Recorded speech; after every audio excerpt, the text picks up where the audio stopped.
ఏ మేలు కొలువలేదయ్యా యేసయ్యా నీ కృప నాకు చాలయ్యా ఏ మేలు కొలువలేదయ్యా నా యేసయ్యా నీ కృప నాకు చాలయ్యా సింహ పిల్లలు కలవై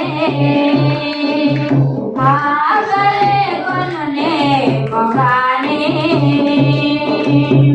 నిన్నాశ్రయించిన ఈనా బ్రతుకులో ఏ మేలు కొలువలేదయ్యా యేసయ్యా నీ కృప నాకు చాలయ్యా ఏ మేలు కొలువలేదయ్యా నా యేసయ్యా నీ కృప నాకు చాలయ్యా పిలిస్తే పలికేవో అడిగితే ఇచ్చేవో అలసిన నా బ్రతుకు ఆనందపరిచేవో పిలిస్తే పలికేవో అడిగితే ఇచ్చేవో అలసిన నా బ్రతుకు ఆనందపరిచేవో నీ మాట వజ్రల కోట యేసయ్యా నా బ్రతుకే దాక్షల తోట నీ మాట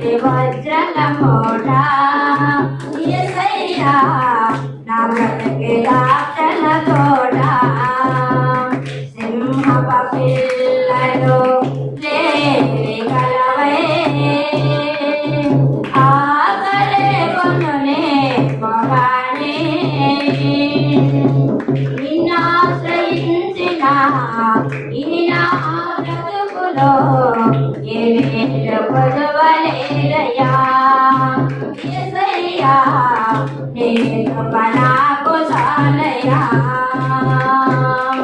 విరిగిన నా హృదయం నీకే బలియాగం కలిగిన నాయాస సర్వంగ హోమం విరిగిన నా హృదయం నీకే బలియాగం కలిగిన నాయాస సర్వంగ హోమం నీవే నా ఆశ్రయ తోట యేసయ్యా ఆశీర్వాదకుడా నీవే నా ఆశ్రయ తోట యేసయ్యా ఆశీర్వాదకుడా సింహ పిల్లలు లేని కలవై ఆగలే కొనునే మొగానే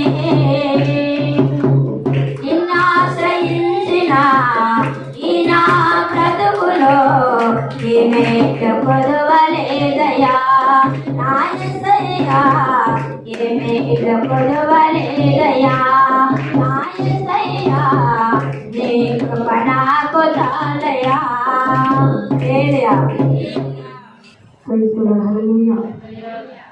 దేవుని నామానికి మహిమ కలుగును గాక. చూడండి మీ అందరికీ ప్రభు పేరుగా తెలియజేస్తున్నాం. కొన్ని విషయాలు దేవుని వాక్యాన్ని మనం ధ్యానం చేసుకున్నాం. ఋతు గ్రంథం మొదటి అధ్యాయం మొదటి 2 వచనాలు మనం చదువుకున్నట్లయితే న్యాయాధిపతులు ఏలిన దినముల యందు దేశంలో కరువు కలుగగా యూదా బెత్లెహేము నుండి ఒక మనుష్యుడు తన భార్యను తన 2 కుమారులను వెంటబెట్టుకొని మోయాబు దేశమున కాపురముండుటకు వెళ్ళెను. ప్రార్థన చేసుకున్నాం. పరిశుద్ధుల ప్రేమల తండ్రి కొందనాలు స్తోత్రాలు ప్రభావ చదువుకున్న లేఖన భాగాల నుంచి అనేకమైనటువంటి సత్యాలు ఇది మాకు వినిపింపచేయండి. నీటి వాగుల కొరకు ఎదురు చూసినట్లుగా స్వార్థ్యం కొరకు మేము ఆశతో చూస్తున్నాం ప్రభావ. మమ్మల్ని బలపరచండి, తృప్తిపరచండి. యేసు నామములో ప్రార్థిస్తున్నాము తండ్రి, ఆమేన్. హల్లెలూయా. ఋతు గ్రంథంలో మనకి 3 వ్యక్తులు ప్రధానంగా మనకు కనబడుతూ ఉంటారు. ఎవరెవరంటే వాళ్ళు ఋతు, నయోమి, బోయజ్. ఈరోజు నయోమి గురించి కొన్ని సత్యాలు మనం నేర్చుకున్నాం. ఈ నయోమి భర్తతో పాటు దేవుడు మందిరం, దేవుని ఇల్లు అనబడినటువంటి ఇంటిని విడిచిపెట్టేసి మోయాబు దేశానికి వెళ్ళిపోయింది. హల్లెలూయా. అయితే ఆమెతో పాటు 2 కుమారులు కూడా తీసుకొని వెళ్ళింది. ఈ యొక్క రూతు గ్రంథంలో 4 అధ్యాయాలు ఉన్నాయి. 4 అధ్యాయాల్లో మనం చదువుకుంటా ఉంటే వాళ్ళ ఊరు ప్రయాణం వెళ్ళడం, అక్కడ వెళ్ళిన తర్వాత తన భర్త చనిపోవడం, ఆ తర్వాత వచనంలో కనబడుతుంది 2 కుమారులు ఉండడం. ఆ కుమారులేమో మోయాబు స్త్రీలను వివాహం చేసుకోవడం. మళ్ళీ తర్వాత వచనంలో ఆ తర్వాత ఆ యొక్క కుమారులు కూడా మరణించడం. హల్లెలూయా. ఇలా మనకి స్టెప్ బై స్టెప్ కనబడుతూ ఉంటుంది. అయితే ఎక్కువగా నయోమి గురించి ఎక్కువగా మనం తలపోసుకుంటూ ఉంటాం కదా. నయోమి బెత్లెహేములోనే రొట్టెలు విడిచిపెట్టేసి వెళ్ళిపోయింది. నయోమి చెడ్డ పని చేసింది. నయోమి నుంచి మనం నేర్చుకోవడానికి మంచి ఏమీ లేదు అని చాలా మంది తలుస్తూ ఉంటారు. అయితే ఈమెలో ఉన్నటువంటి కొద్ది బలహీనతలు ఏంటంటే, ఆమె కుమారులకి ఏం చేసిందంటే మోయాబు స్త్రీలతో తన కుమారులకి వివాహం చేసింది. మోయాబీలు అంటే ఎవరంటే ఇశ్రాయేలు ప్రజలకి వ్యతిరేకమైనటువంటి ప్రజలు, లోతు యొక్క సంతానమే. అయితే వీరు ఇశ్రాయేలు ప్రజలకి వ్యతిరేకం. వీళ్ళు ఏ కాలంలో ఉన్నారంటే న్యాయాధిపతుల కాలంలో రాయబడి మొట్టమొదటి దృష్టిలో న్యాయాధిపతులు ఏలిన దినములందు. ఏ దినములందు? న్యాయాధిపతులు. దాని ముందే ఉంది కదా న్యాయాధిపతుల గ్రంథం. న్యాయాధిపతులు ఏలుతున్నటువంటి ఆ కాలంలో, యాజకులు నడిపిస్తున్నటువంటి ఆ కాలంలో వీరు జీవిస్తున్నారు. అయితే వీరు ఆ ప్రాంతాన్ని విడిచిపెట్టి కరువు వచ్చిందంట. వాళ్ళు ఉన్న ప్రాంతంలో కరువు వచ్చేసింది. ఎంత కరువు వచ్చేసిందంటే ఆ ప్రాంతాన్ని విడిచిపెట్టి ఇంకో ప్రాంతం వెళ్ళాలన్న ఆలోచన వచ్చింది. కొన్ని పర్యాయాలు కరువు సమయాల్లో ఒక బిడ్డని చంపేసుకొని ఇంకో బిడ్డని మనం నీ బిడ్డని వాళ్ళు తిన్నాం, రేపే నా బిడ్డని తిన్నాం అలాగా మాట్లాడుకున్నటువంటి రోజులు, అటువంటి కరువు సందర్భాలు ఎన్నో ఉన్నాయి. ఇశ్రాయేలు ప్రజలు అనేక పర్యాయాలు న్యాయాధిపతుల కాలంలో కొద్ది రోజులేమో నీ మాట వింటాం అనేవాళ్ళు అంటారు.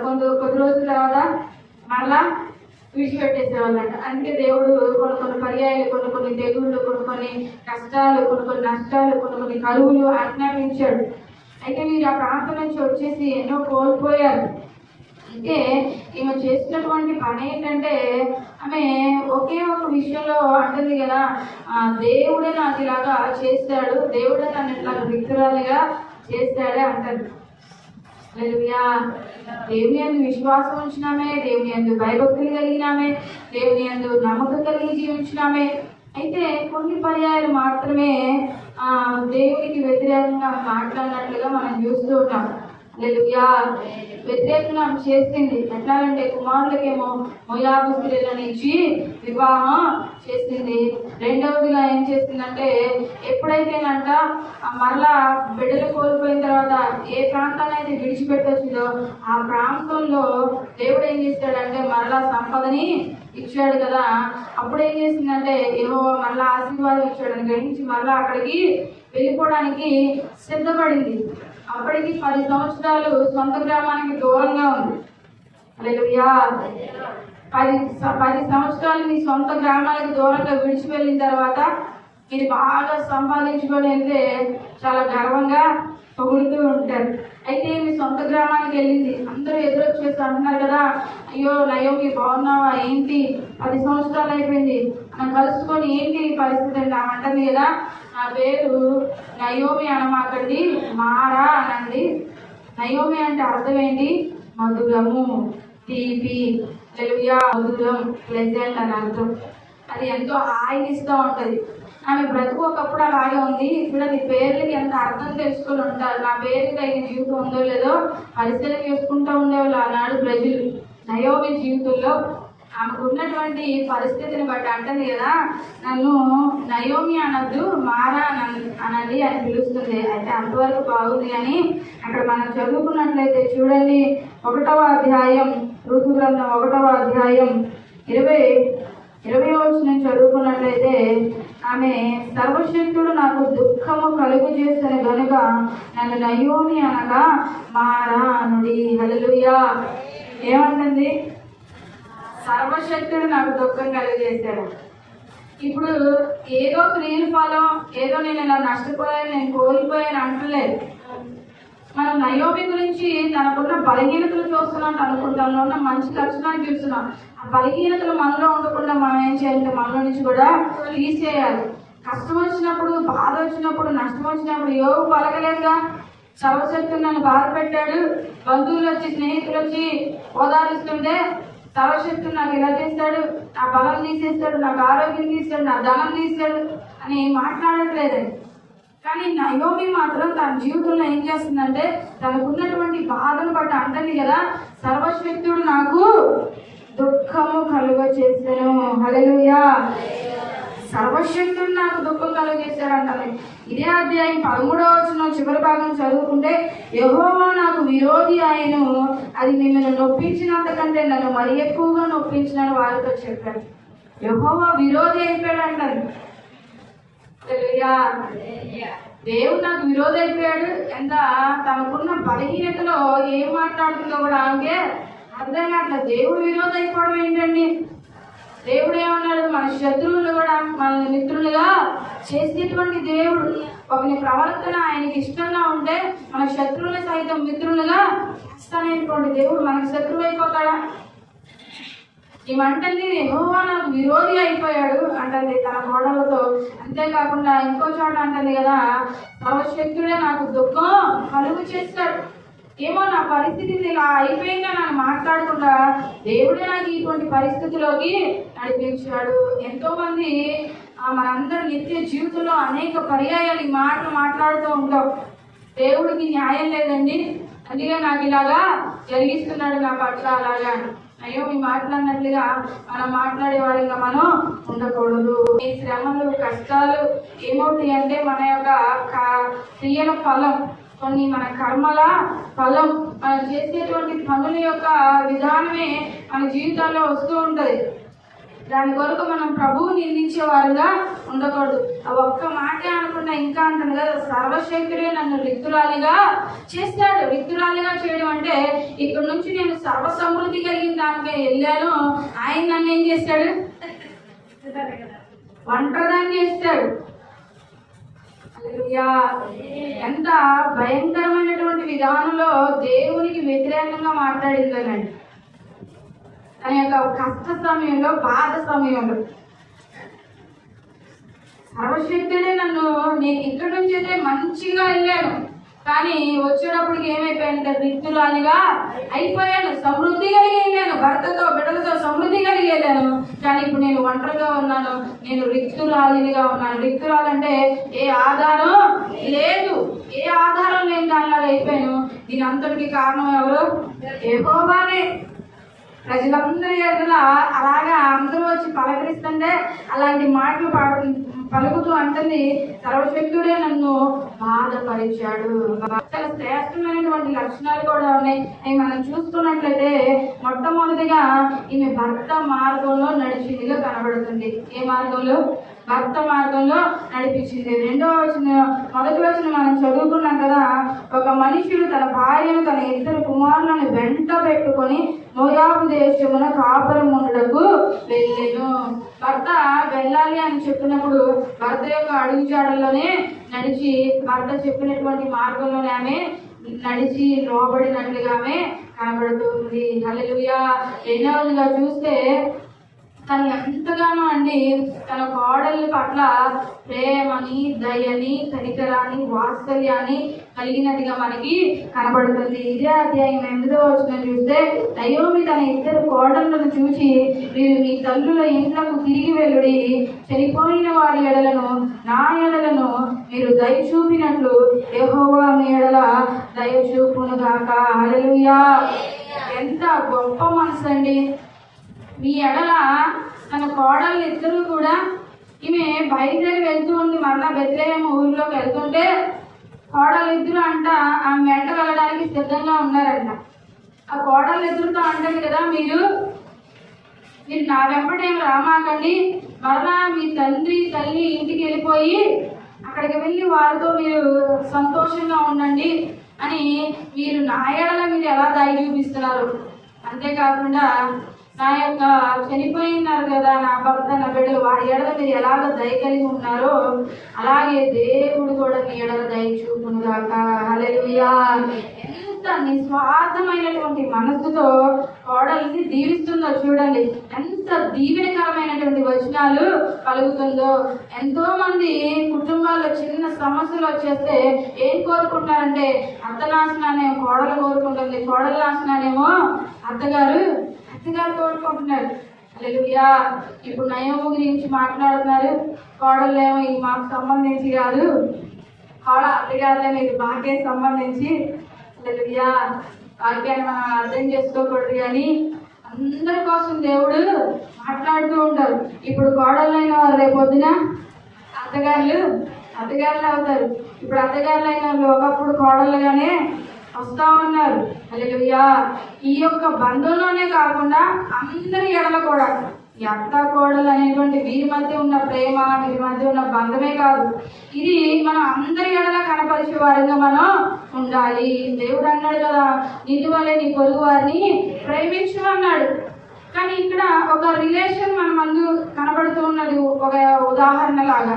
ఈ యొక్క నయోమి వాళ్ళ కోడల్ని దీవిస్తుంది కదా, నువ్వు మా ఎడలు ఎలాగ దయ చూపించావో దేవుడు కూడా నీ ఎడల అంత దయ చూపించునుగాక. పరలోక ప్రార్థనలో రాయబడింది కదయ్యా, మా అపరాధాల్ని మీరు క్షమించు. మేము ఎలాగా ఆ అపరాధాన్ని మేము క్షమిస్తామో మా ఎడల మా అపరాధాన్ని కూడా నువ్వు క్షమించు. మేము ఎవరిని ఎలాగ మా తోటి వారిని ఎలాగ మేము క్షమించే మనసు కలిగి ఉన్నాము, ఎలా క్షమిస్తున్నాము అలాగే మీరు కూడా మమ్మల్ని క్షమించండి. చాలా మంది అంటారు కదా, మనం క్షమించం కానీ మనల్ని మాత్రం అందరూ క్షమించారు, మనం ప్రేమించం కానీ అన్నిటి మనల్ని ప్రేమించారు. ఎంత గొప్ప మనసుంటే అలాగా దీవించగలుగుతుందండి. ఎంత గొప్ప మనసు ఉంటే దీవించగలుగుతుంది. హల్లెలూయా. మనం బాధపడుతూ ఉంటాం కదా, కొంతమంది ఇవి కూడా చూస్తూ ఉంటారు. కొత్త కోడలు రాగానే ఏదన్నా చిన్న నష్టం జరిగితే చాలు ఏమంటూ అడుగు పెట్టిందో తల్లి, ఇంత నష్టం కలిగింది, ఇంత శ్రమ వచ్చేసింది, ఈమె మన ఇంటికి తగింది కాదు, లేకపోతే ఈ వల్ల నష్టాలు వచ్చేస్తాయి, కష్టాలు వచ్చేస్తాయి. నిజంగానండి, కొంతమంది జీవితంలో వాళ్ళు చెప్పి బాధపడుతూ ఉంటారు. నూతనంగా వివాహం అయినప్పుడు అత్తగారికి ఏదైనా శ్రమలు వస్తూ ఉంటే ఇదిగో ఈమె అడుగు పెట్టిన దగ్గర నుంచి ఇలాగ జరుగుతుందని ఎంతో నిందిస్తూ ఉంటారు. మరి ఈమె భార్యలు వచ్చారు, ఆ తర్వాత కుమారులను ఆమె కోల్పోయింది. కానీ ఏ మాత్రం కూడా వాళ్ళని శపించేదిగా, ఏ మాత్రం వాళ్ళని దూషించేదిగా ఏ మాత్రం కూడా కనిపించట్లేదండి. వాళ్ళని నిందించేదిగా లేదు, వాళ్ళని వేలెత్తి చూపించేదిగా లేదు. మనం కూడా మన యొక్క పరిస్థితులు బట్టి కుటుంబస్తులు కానీ, ఇద్దరుని కానీ, అత్తగారిని కానీ, కోడల్ని కానీ ఎవరిని కూడా మనం ఒకరిని నిందించే వారంగా మనం ఉండకూడదు. నీ వల్లే జరిగిందని నిందించకుండా మనం ఏం చేయాలంటే ప్రేమను కలిగి ఉండాలి, గొప్ప మనసును కలిగి ఆ గొప్ప మనసును మనం వ్యక్తపరిచే వారంగా మనం ఉండాలి. ఈ యొక్క నయోమి అంటది కదా, మీరు దేవుని చేత దయ పొందాలి, దేవుని చేత మీరు దీవించబడాలి. యెహోవా మీ ఎడల దయ చూపునుగాక, కనికరం చూపించునుగాక. దేవుని దయ వారి మీద ఉండాలని కోరుకుంటుందండి. ఎవరు అలా దేవుని దయ కోరుకుంటారు చెప్పండి? ఒక కన్న తల్లి పరిపూర్ణంగా దేవుని దయ, ఒక కన్న తల్లి బిడ్డల మీద ఏం కలిగి ఉంటుంది? పరిపూర్ణంగా నా బిడ్డల మీద దేవుని దయ ఉండాలి అని ఒక తల్లి మనసు కోరుకుంటుంది. నయోమి ఇప్పుడు అత్తగారిగా లేకుండా ఒక తల్లిలాగా నా బిడ్డలు, నా కోడలు దేవుని దయ పొందుకోవాలి, ఇంకా అంటుంది కదా, మీలో ఒక్కొక్కదే పెళ్లి చేసుకొని తన ఇంట నెమ్మదిని పొందినట్లు యెహోవా దయచేయునుగాక అని వారితో చెప్పి వారిని ముద్దు పెట్టుకొనెను. హల్లెలూయా. వారిని ఏం చేస్తుందంట? ముద్దు పెట్టుకుంటుందన్న. హల్లెలూయా. వారిని ఏం చేస్తుంది? ముద్దు పెట్టుకుంటుంది. మీరు వెళ్ళి మీ ఇళ్ళకి వెళ్ళిపోండి, మీకు చక్కటి భర్తలను చూసి మీ ఇంటి వారు మీకు వివాహం చేస్తారు అని వారి క్షేమాన్ని కోరుకొని వారిని ఏం చేస్తుందంట? ముద్దు పెట్టుకుంటుంది. ఇష్టంగానే, ప్రేమతోనే. చాలా మంది ముద్దు పెట్టుకుంటారు కదా, కపటంగా పెట్టుకుంటాడు. మనసులో ఒకటి ఉంటుంది, పైకేమో ఇంకొకటి ఉంటుంది, వేషధారణ. ఇస్కరియోతు యూదా ఏం చేశాడు? యేసు ప్రభువుని ముద్దు పెట్టుకున్నాడు. ఈమె ముద్దు పెట్టుకుందంటే దానికి ముందు కానీ దానికి వెనక కానీ వారి క్షేమాన్నే కోరుకుంది. ఆమె జీవితాన్ని మనం పరిశీలించినట్లయితే వారి క్షేమాన్ని కోరుకొని ఎన్నో ప్రయత్నాలు కూడా చేసిందండి. కాబట్టి ఆ ముద్దులో యథార్థత ఉందే కానీ మోసం మాత్రం లేదు. ఎంతో ప్రేమగా వారిని హక్కును చేర్చుకొని ఇప్పుడు వాళ్ళ కోడళ్ళు ఆమె దగ్గర ఉంటే ఏం చేస్తారంటే ఆమెకి ఇంకా సంపాదించి పెడతారు. కొడుకుల స్థానంలో వాళ్ళు ఉంటే ఏం చేస్తారు? కోడళ్ళ దగ్గరుండి సంపాదించి ఈమె వృద్ధాప్యంలో ఉంది. ఈమె వృద్ధాప్యంలో ఇప్పుడు వాళ్ళు ఏం చేయాలంటే పోషించాలి. ఇంకా వాళ్ళు నా దగ్గర ఉండకపోయినా వారి జీవితాలు బాగుంటే చాలని కోరుకుంటారు. నా యొక్క జీవితం ఎలాగ అయిపోయినా పర్వాలేదు, వాళ్ళ భవిష్యత్తు బాగుండాలి, వాళ్ళ జీవితం ఇక్కడితో ఆగిపోకూడదు, వాళ్ళు దీవించబడాలి, వాళ్ళు ఆశీర్వదించబడాలి అనుకుంటుందండి. ఈమె తన యొక్క కోడలికి డైరెక్షన్ ఇస్తూ ఉంది. ఏమనంటే నువ్వు ఈ పని చేయి, నీకు ఆశీర్వాదం, ఇలా ఉండు, నీకు మేలు కలిగిద్ది, నువ్వు బోయోజు పొలంలో వెళ్ళు, కొంతమంది పనికత్తలతో కలిసి వెళ్ళు, అప్పుడు నీకేం కలిగిద్ది అంటే అక్కడ రక్షణ కలిగిద్ది, నీకు భద్రత ఉంది, అక్కడ నీకు క్షేమం కలిగిద్ది అని ఒక మంచి సలహాని ఇస్తుంది. అటుగా స్నానం చేసి నువ్వు మంచిగా వస్త్రాలు ధరించుకొని నువ్వు బోయేజు కళ్ళం దగ్గరికి వెళ్ళు. ఆయన చక్కగా ఆయన పని పాటలు పూర్తి చేసుకున్నాక ఆయన పండుకున్నప్పుడు ఆయన కాళ్ళ దగ్గర నువ్వు అరుళ్ళు, నువ్వు ఇలాగ చేయి, ఆయన కనికరం పొందుకుంటావు, ఆయన దయ పొందుకుంటావు అంటే చెప్పినట్లుగానే రూతేళ్ళు అన్నీ చేసి వచ్చిన తర్వాత అడుగుతుంది అనమాట. ఈ యొక్క చివరి అధ్యాయంలో 3వ అధ్యాయం చివరి రోజుల్లో నువ్వు వెళ్ళిన పని ఏమైంది, ఎలా జరిగిందంటే కోడలు అంటుంది నువ్వు చెప్పినట్లే నేను అన్నీ చేస్తానంటే 18వ వచనంలో అంటుంది. అప్పుడు ఆమె నా కుమారి ఈ సంగతి నేమి దినమును నెరవేర్చుతేనే కానీ ఆ మనుష్యుడు ఊరకుండు కనుక ఇది ఏలాగు జరుగునో నీకు తెలియ వరకు ఊరకుండు మనను. హల్లెలూయా. ఇప్పుడు నువ్వు చేయాల్సిన పని నువ్వు చేసుకొచ్చావు కదా. ఇప్పుడు బోయసు ఏం నిర్ణయం తీసుకుంటాడు? బోయసుతో నువ్వు అన్నావు కదా, ఇప్పుడు నన్ను నీ యొక్క భార్యగా నువ్వు చేసుకోమని అడిగావు కదా, ఇప్పుడు ఏం జరిగిందో ఓరకనే ఉండి చూద్దాం, ఎలాగ చేయాలో ఎలాగ ప్రవర్తించాలో ఒక మంచి సలహా ఇస్తుంది. ఆ తర్వాత ఇప్పుడు మనం వేచి ఉందామని కూడా సలహాలు ఇస్తూ ఉందండి. హల్లెలూయా. కుటుంబంలో ఒక తల్లిగా, ఒక అత్తగా, ఒక కోడలిగా ప్రతి ఒక్కరు కూడా ఏం చేయాలంటే మంచి సలహాలు ఇచ్చేటువంటి విధానంలో స్వార్థంతో కాదండి, మంచి మంచి సలహాలు నిస్వార్థంగా మనం ఇచ్చేటువంటి వారంగా మనం ఉండాలి. ఇందులో అంతా కూడా రూతు క్షేమం కోరే ఆమె చేస్తూ ఉంది. అంతేకాకుండా ఆమె పనికెళ్తుంటే అంటది కదా, నువ్వు నీ పనికెత్తలతోనే వెళ్ళు, బోయోజు పొలంలో పనిచేసేటువంటి ఆ పనికెత్తలతోనే నువ్వు వెళ్ళి వస్తూ ఉండు. తనకి ఎంత భద్రత కల్పిస్తూ ఉందో, రక్షణ కల్పిస్తూ ఉందో, ఎంత కనిపెట్టుకొని ఉంటుందో చూడండి. హల్లెలూయా. తల్లి ఏం చేస్తూ ఉంటుంది, బిడ్డలు బయటికి వెళ్తే వాళ్ళు వెళ్ళి వచ్చే వరకు కూడా కనిపెట్టుకొని ఉంటారు. వాళ్ళు ఎలాగ వెళ్తున్నారు, ఎవరితో వెళ్తున్నారు, ఏ తండ్రైనా కానీ బిడ్డలు ఎవరితో వెళ్తున్నారో తెలియని తల్లులు ఉన్నారండి. ఉన్నారా? ఉండరు. ప్రతి తల్లి బిడ్డలు ఏం చేస్తూ ఉంటుంది, నా కుమార్తె ఎవరితో వెళ్తుంది, క్షేమం ఉందా, భద్రత ఉందా, నా కుమారుడు ఎవరితో సహవాసం చేస్తున్నాడు, ఎవరితో స్కూల్కి వెళ్తున్నాడు, ఎవరితో కాలేజీకి వెళ్తున్నాడు, ఎవరితో పనికి వెళ్తున్నాడు, ఇదంతా కనిపెట్టింది ఒక తల్లి మాత్రమే. నీకు భద్రత ఉందా, నీకు క్షేమం ఉందా, నీ ప్రయాణం ఎలాగ సాగుతుంది, ప్రేమ. ఇక పనికి పంపించడమే కాకుండా నీకు క్షేమంగా ఉందా, నువ్వు వెళ్ళి రావడానికి ఉదయం వెళ్ళి సాయంత్రం వస్తూ ఉంటావు, నీకు క్షేమం ఉందా, భద్రత ఉందా అని తన యొక్క కోడల పట్ల విచారణ కలిగి ఆ క్షేమాన్ని కలిగి క్షేమం కోరుకునేదిగా భద్రత కల్పించేదిగానే కనపడుతుంది. హల్లెలూయా. చూడండి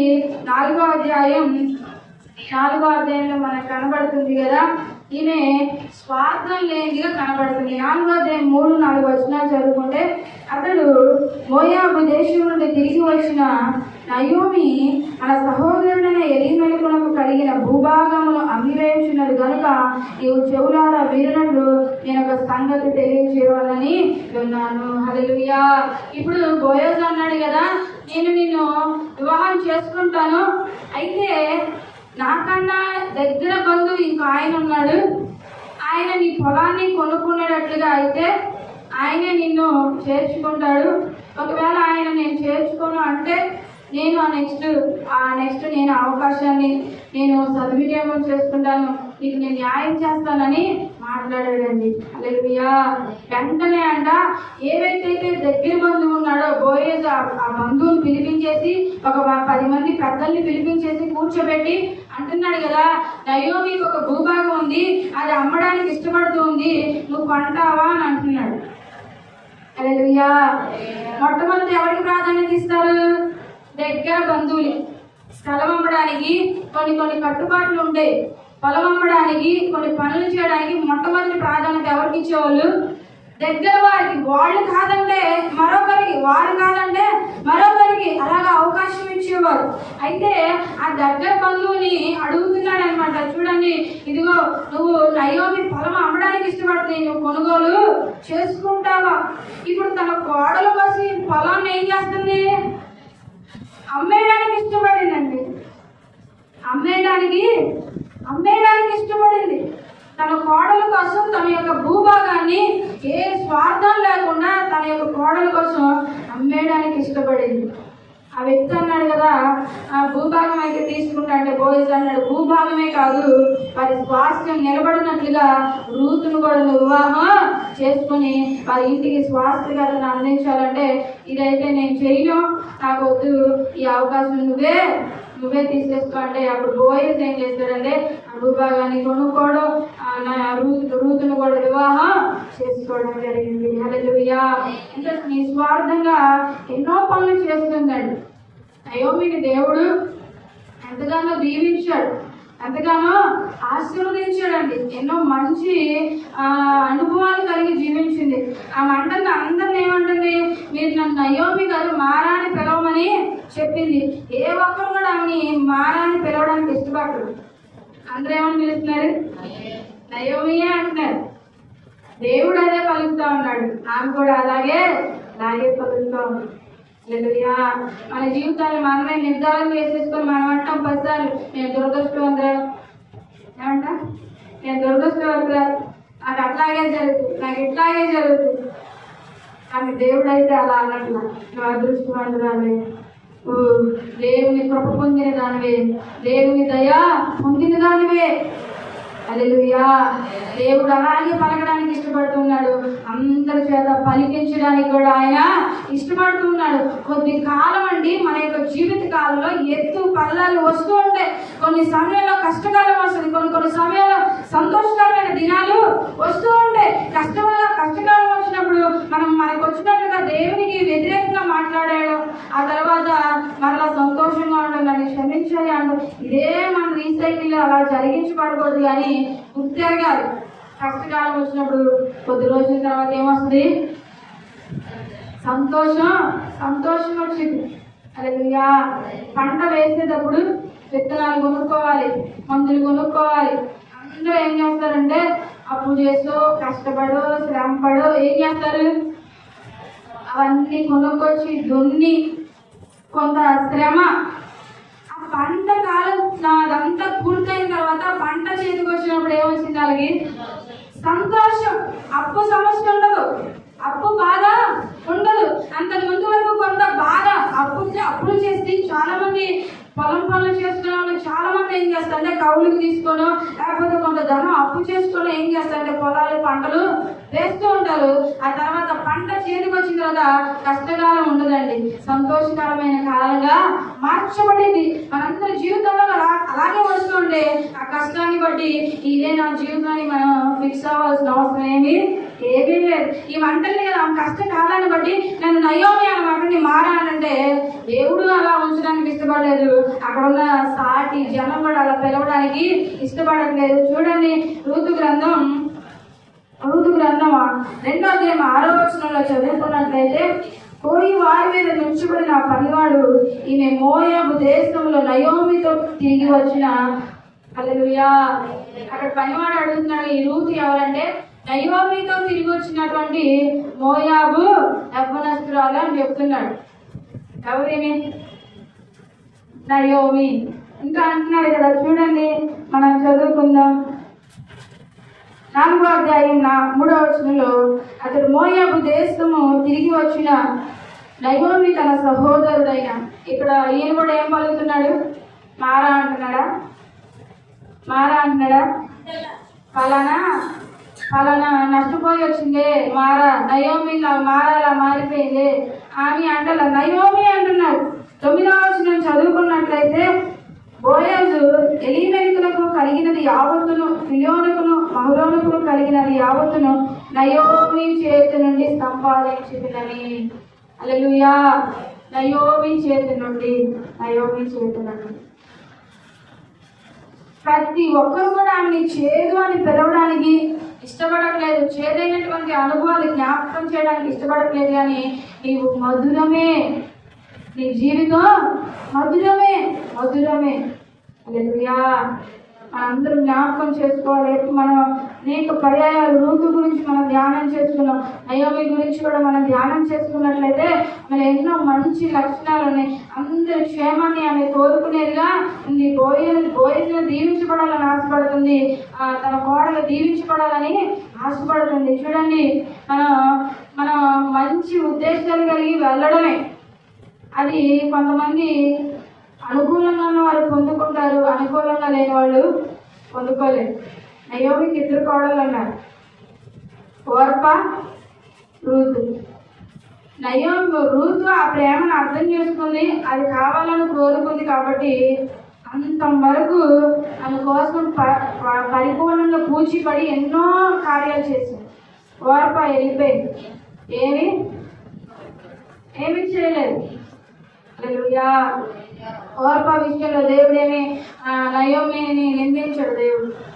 ఎందుకంటే రూతుకి చెప్పిందే ఓర్పాకి చెప్పిందే రూతుకి చెప్పింది.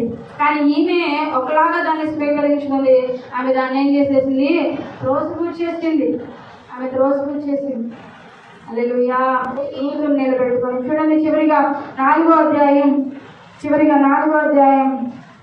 15-16 వచనాలు చదువుకుంటే, నిన్ను ప్రేమించి 7 కుమారుల కంటే నీకు ఎక్కువగా ఉన్న నీ కోడలు ఇతడు నీ ప్రాణమును ఓదార్చి ముసలితనము నీకు పోషకుడగునని నయోమితో చెప్పింది. అప్పుడు నయోమి ఆ బిడ్డను తీసుకుని కౌగిట నుంచుకొని వారికి దాదిగా ఉండెను. ఆమె పొరుగు స్త్రీలు నయోమికి ఒక కుమారుడు పుట్టినని చెప్పి అతనికి ఓబేదు అని పేరు పెట్టారు. హల్లెలూయా. రూతు వివాహం జరిగించబడిన తర్వాత ఒక చక్కటి బిడ్డ పుట్టిన తర్వాత ఆ బిడ్డ తీసుకొచ్చి రూతు ఏం చేసింది? నయోమికి ఇచ్చిందండి. ఈ రోజుల్లో విచిత్రం ఏంటంటే, అత్తగారులు ఎక్కువగా పిల్లల్ని, మనవరాల్ని ప్రేమించిన కోడలు వారలేకపోతున్నారు. తిరిగి పూర్తి బాధ్యత ఆ చేతుల్లో కట్టడం కాదు, ఎక్కడ నా పిల్లల్ని వశం చేసేస్తుంది, నా ప్రేమతో అలా చేసేస్తుంది, ఇలా చేసేస్తుంది. ప్రేమిస్తే మంచిదే కదండి. ఇంకా మన కొంత బాధ్యతలు వాళ్ళు తీసుకుంటారు. పెద్దవారు మన బిడ్డల్ని ప్రేమిస్తూ ఉంటే మనం చేసినటువంటి కొన్ని బాధ్యతలు వాళ్ళు పంచుకుంటారు, మనం చూపించాల్సిన ప్రేమను వాళ్ళు పంచుకుంటారు. నయోమి చక్కగా బిడ్డను పుట్టగానే తీసుకొచ్చి రూతు బిడ్డ పుట్టగానే తీసుకొచ్చి నయోమి చేతిలో ఉంచిందండి. కొంతమంది ఉన్నారు అలాంటి వారు, ఎప్పుడు కూడా నాకు దూరం చేయాలని చూస్తూ ఉంటుంది మా అత్తగారు. కొంతమంది అంటున్నారు, ఆ బిడ్డలు ఏం చేస్తున్నారంట, దూరం చేసి ఏం చేస్తారండి? అసలు కన్నా వడ్డీ ముద్ద అంటారు కదా, కొడుకుల కన్నా కూతుళ్ళ కన్నా ఎవరెక్కువ ముద్దు అంట పెద్దోళ్ళకి? మనవరాలే ముద్దు. ఇంకా నీ మీద చూపించిన ప్రేమ కన్నా నీ బిడ్డల మీద అధికమైన ప్రేమ చూపిస్తారు. అధికమైన ప్రేమ చూపిస్తారు. దూరం చేసేస్తున్నారు, నాకు దూరం చేసేస్తున్నారు నీ పిచ్చి ఆలోచనతో పెద్దోళ్ళకి అప్పచెప్పడానికి కూడా ఇష్టపడరండి. అలాంటి వాళ్ళు ఉన్నారు. హల్లెలూయా. అలాంటి పరిస్థితిలో ఉండకూడదు. నయోమి రూతు చక్కగా బిడ్డను తీసుకొచ్చి ఆ నయోమి చేతిలో పెట్టి, ఇదిగో నువ్వు ముసలితనంలో నీకు పోషకుడుగా నీకు ఎంతగానో ఉపయోగపడతాడు. స్త్రీలందరూ అంట ఎంతో సంతోషపడుతున్నారంట ఆమె జీవితాన్ని బట్టి. ఎంత గొప్పగా మనోడైతే అంటున్నారు, ఏమంటున్నారు? నయోమి కోసం కుమారుడు అసలు వాళ్ళ కోడల గురించి అన్నారు కదా, 7 కుమారుల కంటే శ్రేష్టమైన విధానంలో. చూడండి ఆ మాట చదువుదాం మళ్ళొకసారి. 15 వచనం. నిన్ను ప్రేమించి 7 కుమారుల కంటే ఎక్కువగా ఉన్న నీ కోడలు. హల్లెలూయా. ఇంత ప్రేమించా ఉండబంటే నయోమి మారానా? నయోమినే మారాగా. ఇలాంటి విషయాల్లో కూడా మాదిరిగా తీసుకొని ఆమెలాగా జీవిస్తూ దేవుడి ఆశీర్వాదాలు పొందుకోవడానికి పరిశుద్ధాత్మ దేవుడు సహాయం చేయగాక. ఆమె చిన్న ప్రార్థన. పరిశుద్ధ ప్రేమల తండ్రిని పొందరాలు స్తోత్రాలు. నయోమిని మా ముందు నుంచి ఎన్నో సత్యాలు మీరు చేస్తారు. ఆమె జీవితాన్ని చివరకు కూడా ఆయన నయోమి లాగానే ఉంచారు ప్రభా. తనైతే అనుకుంది కదా నా జీవితం మారాగా మార్చబడింది అనుకుంది, కానీ మీరు వెల్లడి చేస్తారు కదా నీ జీవితం మారా కాదు, నయోమినే నీ జీవితం, మధురమైందే నీ జీవితం అని మీరు తెలియజేస్తారు ప్రభా. మేము కష్ట సమయంలో సొనకుండా గొడవకుండా నిన్ను అవమానకరంగా మాట్లాడకుండా నీకు ఇష్టంగా జీవిస్తూ నీకు ఎప్పుడు పాల్గొనడానికి సహాయం చేయమని యేసు నామములో ప్రార్థిస్తున్నాము తండ్రి. ఆమేన్.